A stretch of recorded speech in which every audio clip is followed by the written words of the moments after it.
This is the Daily Social Distancing Show with Trevor Noah. It has now been 4 or possibly 12 days since Joe Biden was declared president-elect and Kamala Harris's sassy white friend. And since then, he's been busy trying to prepare his team for office. But it's not going smoothly because Donald Trump, one-term president and tenant from hell, is still going through all the stages of grief. Denial, rage tweeting, undermining democracy, and back to denial. The president's latest moves indicate that he is not ready to concede anytime soon and that he may not leave all that gracefully. Several sources throughout government agencies indicate that President Trump has put out the word through his staff that he does not want any federal agency cooperating with the Biden transition team, and further that he doesn't want any government agency doing anything that would imply that Biden won the election. We're also learning that the White House has started to press these agencies to come out with a budget for next year, as if there will be no change at the White House. One administration official telling the Washington Post, quote, "They're pretending nothing happened. We're all supposed to pretend this is normal and do all this work while we know we're just going to have to throw it away," end quote. The Trump administration is reportedly also continuing to vet new political appointees for jobs in a second Trump term. President-elect Joe Biden Tuesday criticized President Trump's refusal to concede the election. I just think it's an embarrassment, quite frankly. The only thing that, how can I say this tactfully?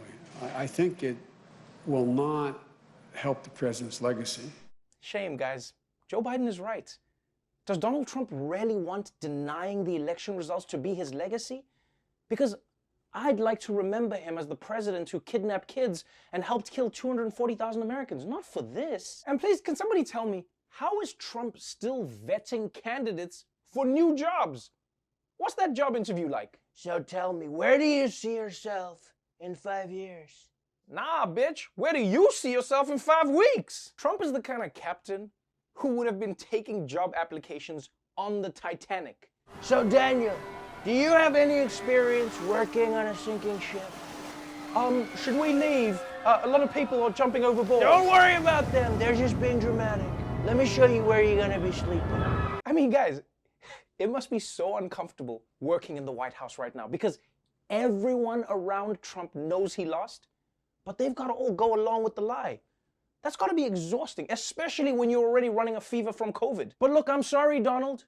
This just isn't going to work. You can't pretend that everything's fine when the whole entire world saw you get fired. My nigga, if people in Bosnia know you don't have a job, you do not have a job.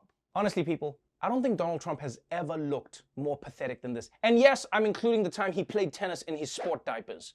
Because the only way that he can overturn the election is to prove that there has been nationwide voter fraud. And the truth is, that's just not panning out. Election officials in states across the country report to the New York Times no evidence of widespread voter fraud. The Times reached out to top election officials in every state to ask whether they suspected or had evidence of illegal voting. None reported any major voting issues. As for Pennsylvania, the president claims, and I quote, "Pennsylvania prevented us from watching much of the ballot count." The Trump campaign went to federal court about this. Judge Paul Diamond, a George W. Bush appointee, heard the arguments, and by the end of the hearing, under questioning from the judge, the Trump campaign lawyer admitted, contrary to his initial complaint, that, yeah, there were, in fact, observers present. Similarly, a state judge in Michigan dismissed a lawsuit over access to ballot counting. She cited a lack of admissible evidence and whether the campaign had even sued the right party. In Georgia, the campaign sued over late mail-in ballots allegedly being counted. The judge dismissed it, again, for lack of evidence. Yep. Trump's claims are being thrown out in the courts all over the country. Michigan courts, Georgia courts, federal courts, even food courts are like, man, get your bullshit out of this Panda Express, Donald. He's getting thrown out of court so fast, the bailiffs don't even say, all rise. They're just like, nah, y'all can keep sitting, man. We won't be here long. Yeah, y'all just stay where you is. And here's the thing, guys. Everyone knows Trump lost. Even Donald Trump knows that he lost. You know how you know this? You realize you haven't seen his face since they called the race? He hasn't shown it. You think that if Donald Trump really thought he'd won, he'd be hiding? No. We know this guy. The guy would be holding a victory rally every single day. He'd be flying around the country on top of Air Force One, doing that weird jerk-off dance that he does.